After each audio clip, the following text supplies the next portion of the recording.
Oh. Oh. Hey, Hodges, can you see the family resemblance? When I was a kid, I fell in love with gardening because Mum and Dad were keen every weekend.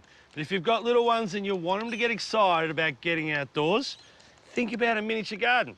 They're miniature, they can design it, build it, maintain it, and love it.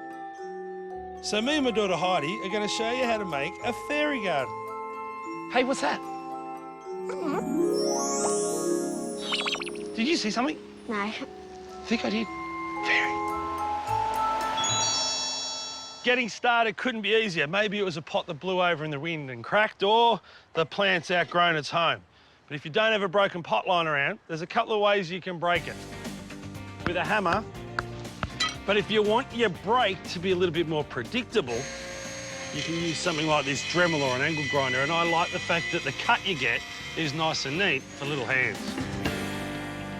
What do you got there? Fairy? Well, we better make them a little home. Which one's your favourite? Blue one? Yes. So the broken pots are great. The more layers you've got, the more it's going to look like a mini mountain or a landscape. Yours better not be better than mine. I do this for a living. You want to put your gloves on? We're going to play with soil. Oh, yellow is so you. It's you, because you wear yellow T-shirts. I washed my hair yesterday, so please. Oh, sorry. Now, when it comes to choosing plants for your fairy garden, there's no rules.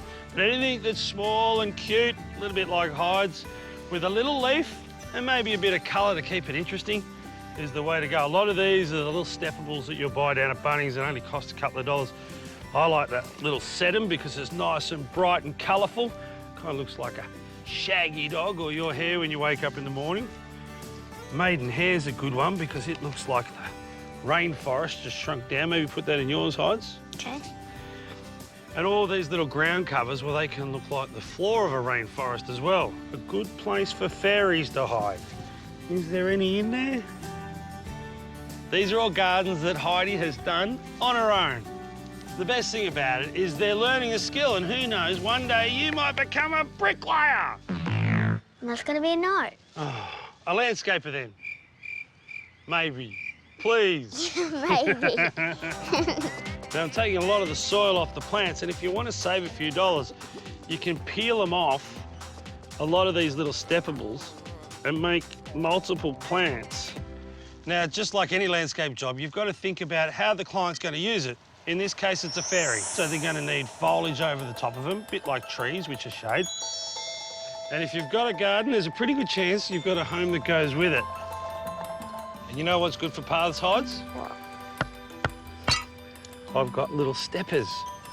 Now all you need is some decorative mulch, maybe some pebbles, and then our fairies can find their new home. And of course, you've got to dress it up and, you know, give it the personal touch. It's a work of art. It's kind of like bonsai meets comedy because it's so much fun. And I reckon, Heinz, if we sprinkle a little fairy dust over these, who knows how many little fairies it might attract to the rest of the garden.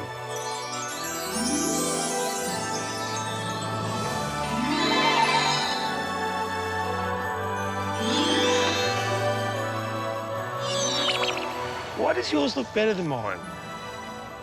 Because I've done it heaps more times than you. Can't buy experience, can you? Good work, Hodges.